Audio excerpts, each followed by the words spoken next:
భగత్ సింగ్. ఈ పేరు వినగానే మనందరికీ గుర్తొచ్చేది ఒకే ఒక్క రూపం.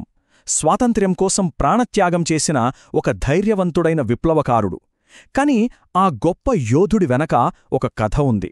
ఒక బాలుడి కథ. అతని ఆశయాలకు పునాది వేసిన చిన్ననాటి కథ.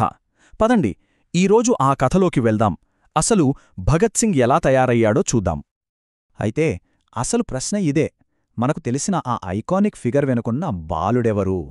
ఇంత గొప్ప వ్యక్తిగా అతన్ని తీర్చిదిద్దిందేంటి? అతని కుటుంబం, అతని బాల్యంలో జరిగిన సంఘటనలు, ఇవన్నీ కలిసి ఒక అగ్నికణాన్ని విప్లవ జ్వాలగా ఎలా మార్చాయో ఇప్పుడు తెలుసుకుందాం. మన కథ మొదలయ్యేది అతని పుట్టుకతోనే. అయితే ఇది ఏదో మామూలు జననం కాదు. ఇది ఒక సంకేతం. వాళ్ల కుటుంబం దృష్టిలైతే విధి రాసిన ఒక గొప్ప భవిష్యత్తుకు నాంది. సెప్టెంబర్ 28, 1907.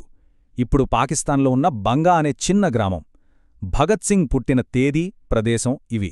కాని ఈ సాధారణ వివరాల వెనుక ఒక అసాధారణమైన కథ ఉంది. ఆ టైమింగ్ చూడండి. అతను పుట్టేసరికి అతని తండ్రి, 2 బాబాయిలు, 3 బ్రిటిష్ వాళ్ల జైల్లో ఉన్నారు. కాని ఆశ్చర్యంగా ఆ అబ్బాయి పుట్టియమెంటనే వాళ్లందరూ జైలు నుంచి విడుదలయ్యారు. వాళ్ల కుటుంబానికి ఇది యాదృచ్ఛికంగా జరిగిందని అస్సలనిపించలేదు. ఇది ఖచ్చితంగా దేవుడిచ్చిన సంకేతం అనుకున్నారు. ఆ నమ్మకమే అతనికి పెట్టిన పేర్లలో మనకు స్పష్టంగా కనిపిస్తుంది. వాళ్ల నానమ్మ అతనికి భగత్ అని పేరు పెట్టింది. అంటే భక్తుడు అని. అతను దేశానికి భక్తుడవ్వాలన్నది ఆమె కోరిక. ఇంట్లో వాళ్లందరూ అతన్ని భగన్వాలా అని పిలిచేవారు. అంటే అదృష్టాన్ని తెచ్చినవాడు అని. అతని రాకతోనే వాళ్ల కష్టాలన్నీ తీరిపోయాయని వాళ్లు బలంగా నమ్మారు. సరే, కేవలం పుట్టిన సమయం మాత్రమే కాదు, అతను పెరిగిన వాతావరణం కూడా అతని వ్యక్తిత్వాన్ని ఎంతగానో ప్రభావితం చేసింది. అతని కుటుంబం యొక్క నమ్మకాలు చాలా ప్రత్యేకమైనవి. ఒకవైపు ఆధ్యాత్మికత, మరోవైపు విప్లవం. ఈ రెండింటి కలయికే భగత్ సింగ్ ఆలోచనలకు పునాది వేసింది. వాళ్ల కుటుంబం ఆర్యసమాజీ సిక్కులు. అంటే ఏమిటంటే, ఒకవైపు స్వామి దయానంద సరస్వతి చెప్పిన సామాజిక సంస్కరణలు, మరోవైపు గురు గోవింద సింగ్ చూపిన పోరాట స్ఫూర్తి. మరి రెండూ కలిస్తే ఏమవుతుంది? అదే ఆధ్యాత్మికత, విప్లవ కార్యాచరణల ఒక పవర్ఫుల్ కాంబినేషన్. ఒకసారి ఆలోచించండి. వాళ్ల జీవితానికి 2 బలమైన స్తంభాలుండేవి. ఒకటి లోతైన ఆధ్యాత్మిక విశ్వాసం, మరొకటి బ్రిటిష్ పాలనపై అలుపెరగని పోరాటం. వాళ్లకు ఈ 2 వేర్వేరు విషయాలు కాదు, ఒకదానితో ఒకటి పూర్తిగా పెనవేసుకుపోయాయి.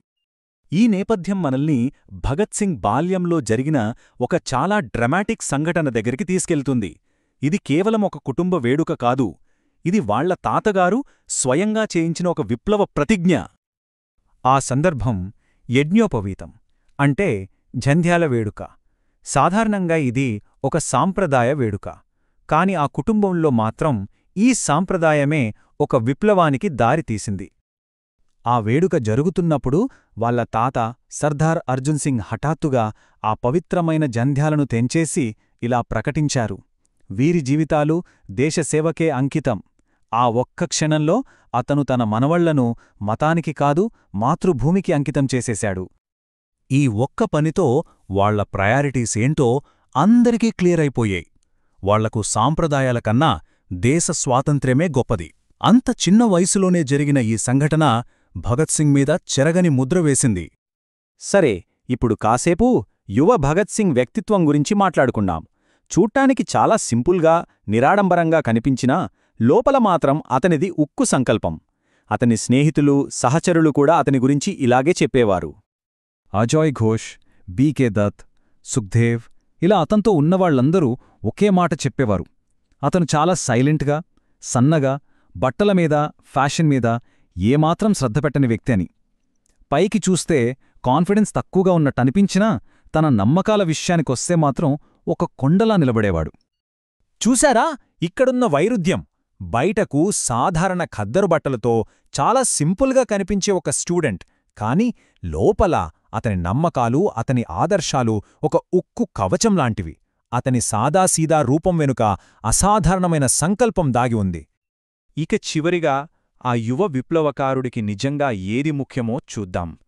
అతని దృష్టిలో చదువంటే కేవలం మార్కులు, గ్రేడ్లు కాదు, అంతకంటే చాలా ఎక్కువ.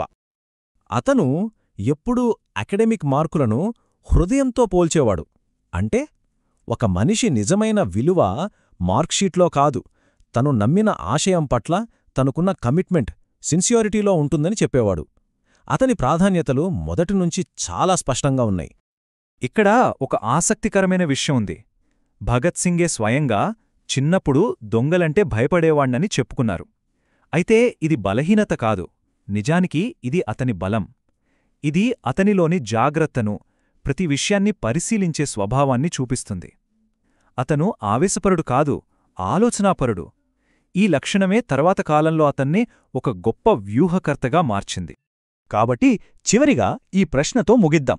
ఒక విప్లవకారుడి పుట్టుకతోనే అలా ఉంటాడా, లేక పెరిగిన వాతావరణం అతన్ని అలా మారుస్తుందా? భగత్ సింగ్ పుట్టుక ఒక సంకేతమని విధి ముందే రాసిందా, లేక అతని కుటుంబం, వాళ్ల తాతగారి ప్రతిజ్ఞ, అతని ఉక్కులాంటి సంకల్పం ఇవన్నీ కలిసి అతన్ని ఒక విప్లవకారుడిగా మల్చాయా? బహుశా సమాధానం ఈ రెండింటి కలయికేమో.